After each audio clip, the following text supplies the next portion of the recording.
मुख्यमंत्री भजनलाल शर्मा की राजनीतिक कुशलता का एक बड़ा उदाहरण देखने को मिला। राजधानी जयपुर से बड़ी खबर आ रही है। सीएम निवास पर बड़ी राजनीतिक दूरियों का अंत हुआ। चित्तौड़गढ़ में सीपी जोशी के साथ आए चंद्रभान आकिया। मुख्यमंत्री भजनलाल शर्मा ने दोनों के साथ लंबी बातचीत की। पूर्व मंत्री श्रीचंद कृपलानी ने अहम भूमिका इसमें अदा की। कृपलानी की मध्यस्थता के बाद सीपी जोशी के लिए विधायक चंद्रभान आकिया साथ आए हैं। सीएम निवास पर हुई बैठक में चंद्रभान आकिया ने अपना पूर्ण समर्थन दिया। सीएम भजनलाल के समक्ष चंद्रभान आकिया ने बिना शर्त दिया अपना समर्थन। श्रीचंद कृपलानी के प्रयास पर चंद्रभान ने कहा कि मैं भाजपा प्रदेश अध्यक्ष के साथ हूं। चंद्रभान देंगे अब से पूरी तरह भाजपा का साथ। आलाकमान के निर्देशों के बाद कृपलानी जुटे थे। जिला स्तर की एकजुटता में विधायक निम्बाहेड़ा से विधायक है श्रीचंद कृपलानी। सीपी जोशी हैं बेहद विनम्र, मिलनसार और संगठन निष्ठ नेता। और तस्वीरें भी जरा देखिएगा। सबसे पहले फर्स्ट इंडिया पर ज्यादा जानकारी देने के लिए हमारे साथ सहयोगी ऐश्वर्य प्रधान जुड़ गए हैं। ऐश्वर्य, एक तरफ तारीखों का ऐलान और उसके बाद राहत भरी तस्वीरें आना बीजेपी और खास तौर पर मुख्यमंत्री भजनलाल शर्मा के आवाज से, क्या संकेत दे रही हैं ऐश्वर्य तस्वीरें और कितनी कुशलता देखी जा रही है तस्वीरों में? देखिए शिखा, जिस वक्त टिकट घोषित हुए थे उस वक्त चित्तौड़गढ़ सीट को लेकर प्रतीक्षा सभी को थी, लेकिन उससे पूर्व में जो महत्वपूर्ण सीट थी विद्याधर नगर, वहां से चूंकि भारतीय जनता पार्टी ने वर्तमान में उप मुख्यमंत्री हैं दिया कुमारी, उन्हें टिकट दिया, तो ऐसे में नरपत सिंह राजवी को दूसरी जगह टिकट देने के लिए प्लानिंग की। हालांकि एक बवाल मचा था जब नरपत सिंह राजवी ने कुछ बयान दे दिए थे, जो भैरव सिंह शेखावत के दामाद हैं। स्वर्गीय शेखावत के दामाद है, तो ऐसे में राजनीतिक तौर पर भाजपा को कोई फैसला लेना था। तो दो सीटें थी, बीकानेर पूर्व और चित्तौड़गढ़, दोनों में से किसी एक सीट पर नरपत सिंह राजवी को लड़वाया जाना था। तो ये वहां से शुरुआत हुई थी। तो जैसे ही चंद्रभान सिंह आकिया का टिकट कटा और उनकी जगह नरपत सिंह राजवी को टिकट मिला, तो वहीं से एक राजनीतिक या कहें तो सियासी बवाल पैदा हुआ और स्थानीय तौर पर चंद्रभान आकिया समर्थकों ने कुछ ऐसा कृत्य किए नाराजगी से, जिससे लेकर एक दूरियां बढ़ गई संगठन में और चंद्रभान सिंह आकिया में। हम ये नहीं कहते कि चंद्रभान सिंह आकिया ने कोई ऐसा कृत्य किया, लेकिन जब उन्होंने निर्दलीय चुनाव लड़ा तो पार्टी की ओर से उन पर एक्शन लिया जाना जरूरी था। पार्टी के अधिकृत प्रत्याशी के खिलाफ चुनाव लड़े, लेकिन मूलतः उनका मन भारतीय जनता पार्टी में लगना स्वाभाविक था, क्योंकि चंद्रभान सिंह आकिया की जड़ें भारतीय जनता पार्टी में।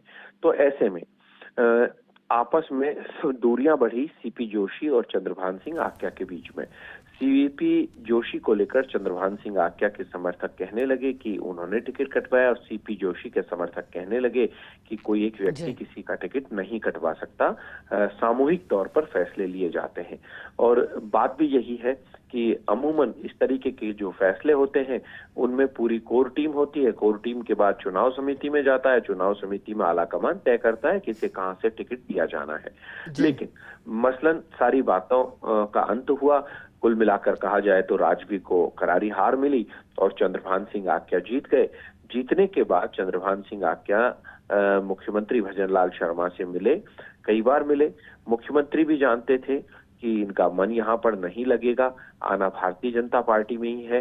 तो श्रीचंद्र कृपलानी ने पहल की। श्रीचंद्र कृपलानी ने कहा कि क्योंकि श्रीचंद्र कृपलानी वहां से वरिष्ठ हैं और उनके सीपी जोशी से शुरू से अच्छे ताल्लुकात रहे हैं और सीपी जोशी से भी वरिष्ठ हैं, तो ऐसे में सीपी जोशी विनम्र और मिलनसार है। जब उनके पास ये सूचना पहुंची तो सीपी जोशी ने कहा कि भारतीय जनता पार्टी के समर्थन के लिए वो आ रहे हैं, तो अच्छी बात है।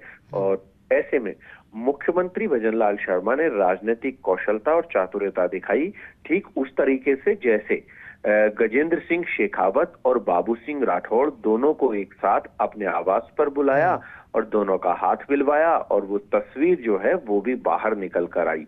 ऐसे ही कल रात को हुआ जब सीपी जोशी, चंद्रभान सिंह आकिया और श्रीचंद्र कृपलानी तीनों साथ बैठे और मुख्यमंत्री इस दौरान मौजूद रहे। चूंकि सीपी जोशी सायंकाल के बाद में भोजन नहीं करते, बाकी के लोगों ने सहभोज किया। सीपी जोशी ने चाय या दूध पिया, आपस में बैठे, बातचीत की। सामान्य तौर पर बातचीत होने के बाद हाथ मिल गए। हालांकि दिल कितना मिले हैं ये रिजल्ट के बाद पता लगेगा कि चित्तौड़गढ़ से जो, क्योंकि कुछ बूथ ऐसे होते हैं जिसमें पता होता है कि इन नेताजी का वर्चस्व है, तो अब पता चलेगा जब रिजल्ट आएंगे तब। लेकिन फिलहाल हाथ मिल गए हैं। सीपी जोशी ने भी इस बात को स्वीकार किया और दोनों के हाथ मिले। हाथ मिलने के बाद अब चंद्रभान सिंह आक्या कितना साथ देंगे, किस तरीके से, क्या मन भी मिल पाएंगे, दिल भी मिल पाएंगे, इस बात पर फोकस रहेगा। लेकिन मुख्यमंत्री भजनलाल शर्मा ने एक बड़ा संदेश इसके जरिए दिया है। सीपी जोशी भी वैचारिक रूप से शुरुआती तौर से ही बेहद विनम्र है, मिलनसार है। इस बात को सारे लोग जानते हैं। बीजेपी प्रदेश मुख्यालय में अमूमन जो भी कार्यकर्ता उनसे मिलता है, सामान्य तौर पर मिलते हैं। कल भी देर रात यही मेल मुलाकातों का दौर चलता रहा। और जहां तक मैं सोचता हूं, सीपी जोशी से ज्यादा किसी की कोई नाराजगी हो भी नहीं सकती, क्योंकि वो एक अलग तरीके के नेता कहे जा सकते हैं। और मुख्यमंत्री जैसे संगठन की बहुत पुरानी जानकारी रखने वाले नेता जब सामने एक साथ बिठाएंगे तो चीजें आ जाती हैं। और एक चीज और बता देता हूं मैं श्वेता, राजनीति में स्थायी दोस्ती और दुश्मनी कभी नहीं होती है, मौके की लड़ाई होती है। मौके पर जो फैसला हो गया ठीक है। अब चंद्रभान आक्या के काम जो है, क्योंकि अमूमन ऐसा होता है कि जब सरकार का पूरा साथ मिल जाता है तो मनोवैज्ञानिक तौर पर कोई भी व्यक्ति अपने आप को मजबूत मानता है। अब उन्हें लग रहा है कि जब सत्ता और संगठन दोनों साथ है, भले ही मैं भाजपा में नहीं हूं, निर्दलीय हूं, लेकिन अब मेरे काम होंगे। काम कांग्रेस के या दूसरे विधायकों के भी होते हैं, सामान्य सी चीज है। लेकिन जब सरकार साथ में होती है तो एक मनोवैज्ञानिक रूप से व्यक्ति स्ट्रांग भी बनता है। और आक्या का क्योंकि मन नहीं लग रहा था, अब वो आराम से पार्टी के कार्यक्रमों में भी आराम से आ पाएंगे, प्रदेश मुख्यालय भी आ पाएंगे, सीपी जोशी से भी मुलाकात कर सकेंगे और दोनों साथ में मिलकर प्रधानमंत्री मोदी के लिए वोट भी मांग सकेंगे। बिल्कुल ऐश्वर्या, और परिस्थितियों ने मनमुटाव करवाया लेकिन समय ने एक बार फिर इन्हें मिलवा दिया। बहुत शुक्रिया ऐश्वर्या आपका साथ जुड़ने के लिए।